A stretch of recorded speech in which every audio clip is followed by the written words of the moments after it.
Dios omnipotente y misericordioso, a cuya gracia se debe el que tus fieles puedan servirte digna y laudablemente, concédenos caminar sin tropiezos hacia los bienes que nos tienes prometidos.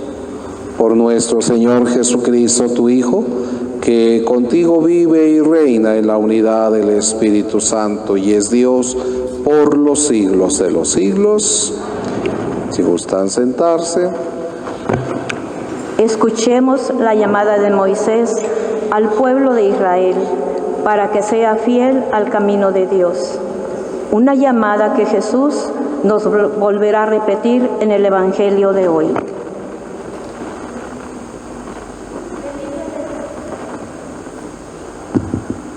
Del libro del Deuteronomio. En aquellos días habló Moisés al pueblo y le dijo: teme al Señor, tu Dios, y guarda todos sus preceptos y mandatos que yo te transmito hoy, a ti, a tus hijos y a los hijos de tus hijos. Cúmplelos siempre y así prolongarás tu vida. Escucha, pues, Israel, guárdalos y ponlos en práctica para que seas feliz y te multipliques. Así serás feliz, como ha dicho el Señor, el Dios de tus padres, y te multiplicarás en una tierra que mana leche y miel. Escucha, Israel, el Señor, nuestro Dios, es el único Señor. Amarás al Señor, tu Dios, con todo tu corazón, con toda tu alma, con todas tus fuerzas. Graba en tu corazón los mandamientos que hoy te he transmitido.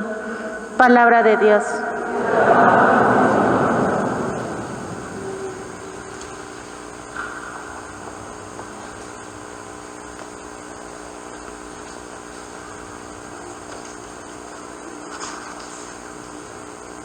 Yo te amo, Señor, tú eres mi fuerza.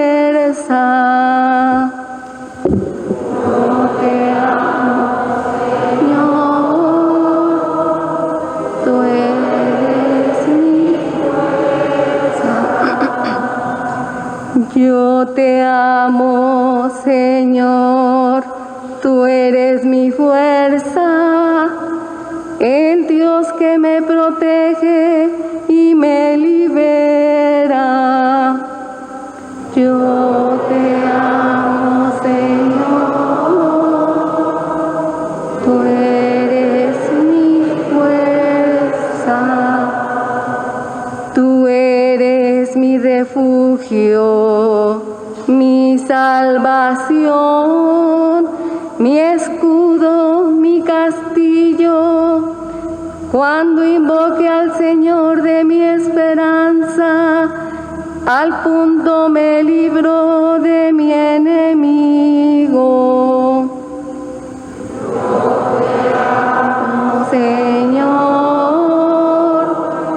tú eres mi fuerza.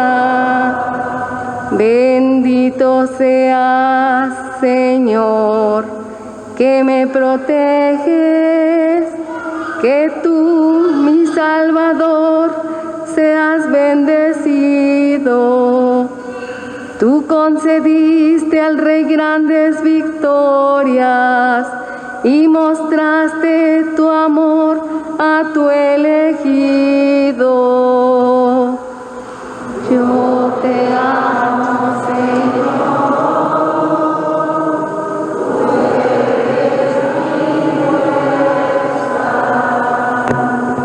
La carta a los Hebreos nos sigue presentando quién es Jesús para nosotros. Escuchémoslo. De la carta a los Hebreos. Hermanos, durante la antigua alianza hubo muchos sacerdotes, porque la muerte les impedía permanecer en su oficio. En cambio, Jesús tiene un sacerdocio eterno, porque Él permanece para siempre. De ahí que sea capaz de salvar para siempre a los que por su medio se acercan a Dios, ya que vive eternamente para interceder por nosotros. Ciertamente que un sumo sacerdote como este era el que nos convenía, santo, inocente, inmaculado, separado de los pecadores y elevado por encima de los cielos, que no necesita, como los demás sacerdotes, ofrecer diariamente víctimas, primero por sus pecados y después por los del pueblo, porque esto lo hizo una vez para siempre, ofreciéndose a sí mismo.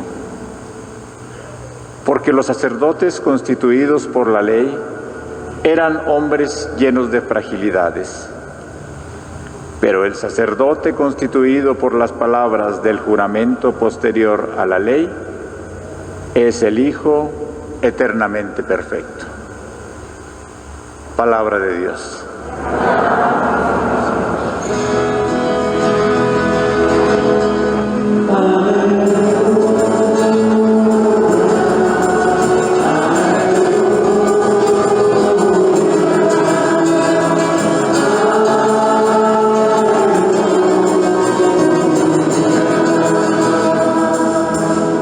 El que me ama cumplirá mi palabra, dice el Señor, y mi Padre lo amará y vendremos a él.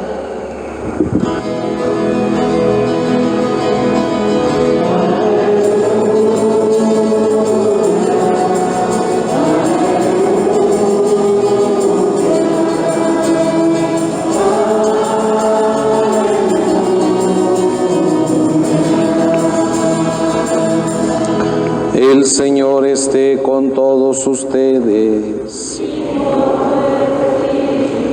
Del Santo Evangelio según San Marcos. En aquel tiempo, uno de los escribas se acercó a Jesús y le preguntó: ¿cuál es el primero de todos los mandamientos? Jesús le respondió: el primero es: escucha, Israel, el Señor nuestro Dios es el único Señor. Amarás al Señor tu Dios con todo tu corazón, con toda tu alma, con toda tu mente y con todas tus fuerzas. El segundo es este: amarás a tu prójimo como a ti mismo. No hay ningún mandamiento mayor que estos. El escriba replicó: muy bien, maestro, tienes razón cuando dices que el Señor es único y que no hay otro fuera de Él, y que amarlo con todo el corazón, con todo el alma, con todas las fuerzas, y amar al prójimo como a uno mismo vale más que todos los holocaustos y sacrificios. Jesús, viendo que había hablado muy sensatamente, le dijo: no estás lejos del reino de Dios. Y ya nadie se atrevió a hacerle más preguntas. Palabra del Señor. Gloria a ti, Señor.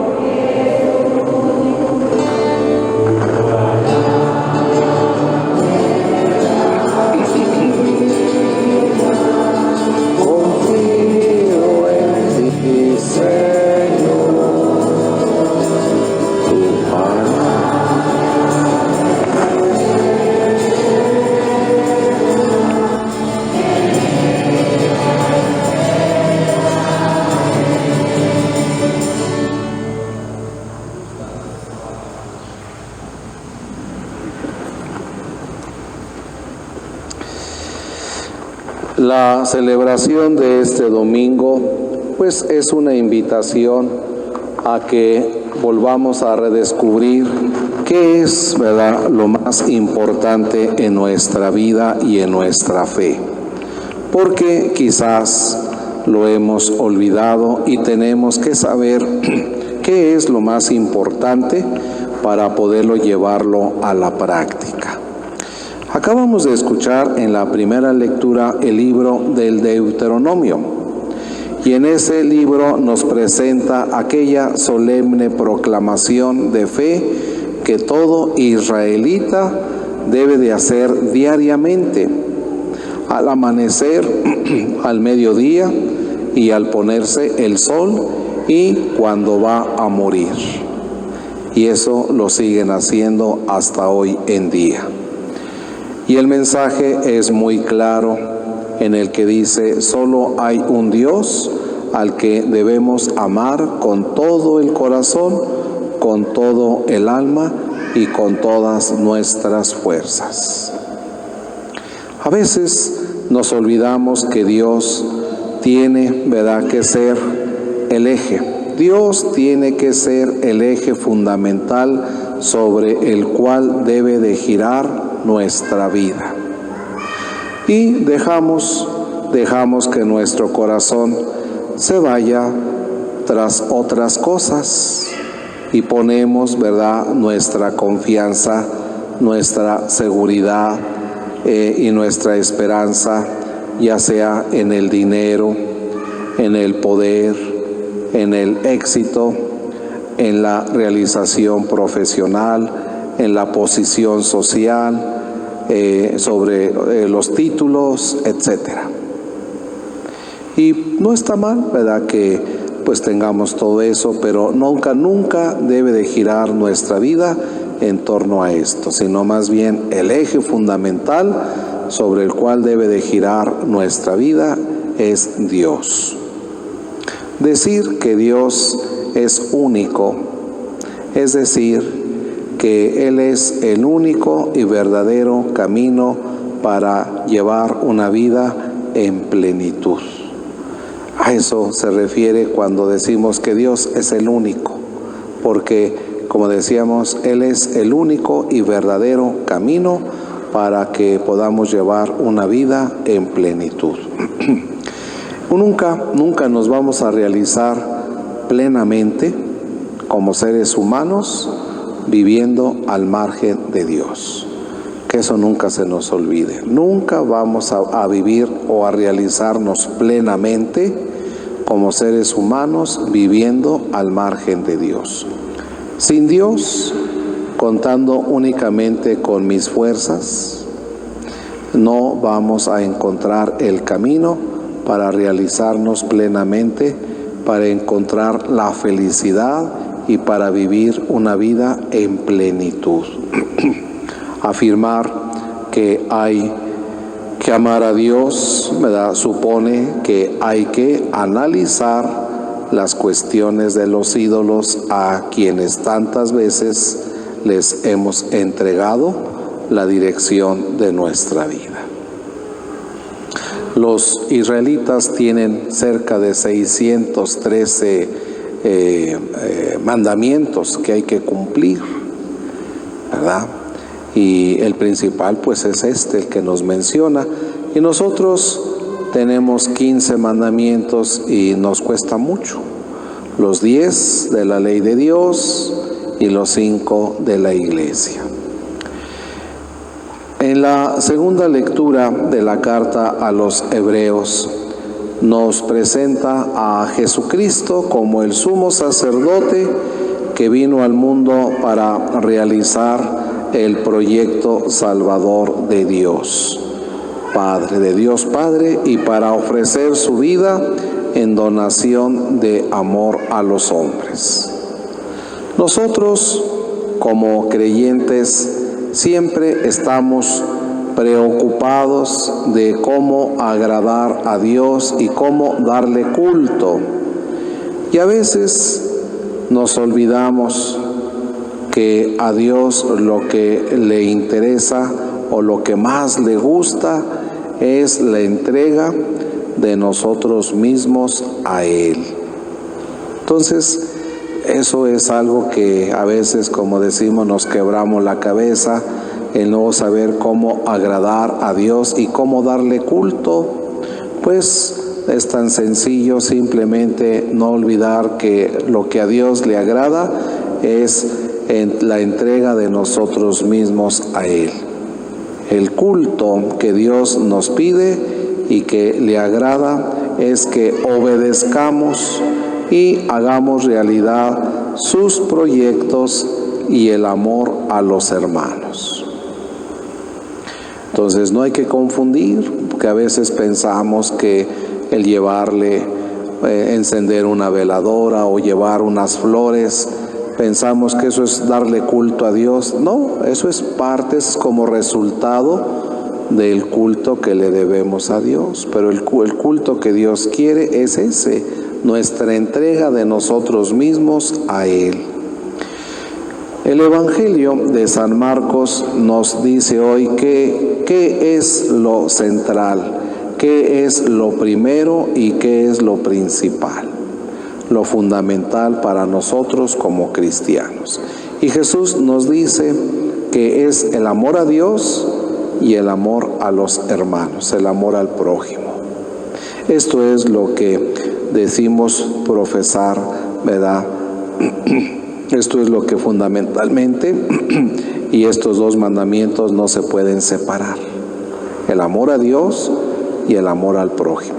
No lo podemos separar, ni tampoco podemos decir que amamos a Dios y no amamos al prójimo. De ahí la razón que se nos dice, en el que no puede uno decir que ama a Dios y no ama al prójimo. ¿Cómo puede decir que ama a Dios a quien no ve y al prójimo a quien sí ve? Entonces, por eso es el amor a Dios y el amor a los hermanos. Y esto es lo fundamental, y estos dos mandamientos no se pueden separar. Amar a Dios y amar al prójimo a la vez, sin división, porque el amor al prójimo es prueba del amor que decimos profesar a Dios. Pero hay un problema, el problema de saber qué es el amor. Ese es el problema, que no sabemos qué es el amor, porque quizás no haya una palabra tan maltratada y adulterada como es esta, el del amor. Porque escuchamos que hay amor romántico, amor posesivo, amor familiar, amor de pareja, hacer el amor. ¿Qué es el amor?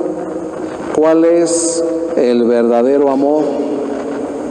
Nos pasamos la vida pensando que amamos a alguien y quizás lo único que estamos haciendo es comerciar con los sentimientos y las necesidades de cada uno. Decimos amar, pero damos por supuesto siempre que tenemos que ser correspondidos. A veces entendemos, yo amo y como yo amo, aquella persona me tiene que corresponder, y no. Entonces, y no hablamos ya del problema que la psicología moderna nos ha descubierto con la autoestima. ¿Por qué? Porque hay muchas personas que no se aman en absoluto. Hay personas que no se aman en lo absoluto, personas que desprecian su imagen, hay personas que desprecian su imagen, desprecian su trabajo y entonces su vida también en general. Personas que quizás, ¿verdad?, como decimos, fueron poco agraciadas físicamente, a lo que llamamos si está guapo o está guapa. Personas que quizás fueron poco agraciadas físicamente, quizás poco inteligentes, personas que cometieron graves errores, personas que nadie las amó ni les dijo una palabra de aceptación. Estas personas son precisamente que no se aman en lo absoluto. Entonces a veces podemos decir, ¿cómo le podemos pedir a estas personas que amen a los demás como a sí mismos, si no se aman nada? ¿Y qué hacer ante una situación así? La solución, pues hay que buscarla en las palabras y en los gestos del Señor Jesús. Cuando en la noche del Jueves Santo el Señor revelara a sus discípulos cómo tienen que amarse. Recordemos aquella ocasión cuando el Señor les dijo qué era lo que tenían que hacer para amarse. Y les dijo aquel mandamiento nuevo: ámense los unos a los otros como yo los he amado. Así, para saber en qué consiste el amor, sabemos que no depende del sentimiento amoroso, ni de la autoestima, ni de mis necesidades, sino que el amor consiste en amar como Jesús nos ha amado. ¿Y cómo? Pues dando la vida. Así es como el Señor nos ama, dando la vida. Y dar la vida significa estar dispuesto a desgastarse en favor de los demás. Gastar nuestro tiempo, gastar nuestras fuerzas, gastar nuestro dinero, es como dar, como se dice, es como dar un cheque en blanco. Veamos cuál es la diferencia de amar, ¿verdad? Al estilo de Jesucristo, dar la vida. Entonces sí, un padre de familia, ¿qué hace? Pues se desgasta por su familia. Una madre de familia, ¿qué hace? Pues se desgasta por su familia. Así es como el Señor nos invita a amar, dar la vida. Y dar la vida significa estar dispuesto a gastarme en favor de los demás. Que ojalá que lleguemos a conseguir en nuestra vida amar de esta manera. Pues no es fácil, cuesta trabajo. No es fácil, pero tampoco es difícil, ni mucho menos imposible. Pero al menos tenemos claro el camino. Todo está en que uno quiere, como dice el dicho, en el querer está el poder. Si yo quiero, puedo. Entonces, por eso, ojalá que lleguemos a conseguir en nuestra vida amar de esta manera. Como vuelvo a repetir, no es fácil, pero al menos tenemos claro cuál es el camino, y siempre en nuestras relaciones con los demás podremos traer a la mente el amor de Jesucristo, y así estaremos seguros de nunca fallar. Pues pidámosle al Señor que nos enseñe a amar en la escuela de su corazón. Ahí es donde podemos aprender, en la escuela de su corazón. Así que hemos escuchado en el Evangelio, ¿verdad?, cómo Jesús nos recuerda lo que tenemos que hacer para ser santos, para que Dios nos reciba en su reino. Y el resumen, decíamos, es muy sencillo y lo conocemos muy bien: amar a Dios, amar a los demás y amarse a uno mismo. Hacemos nuestra profesión de fe, decimos todos la página.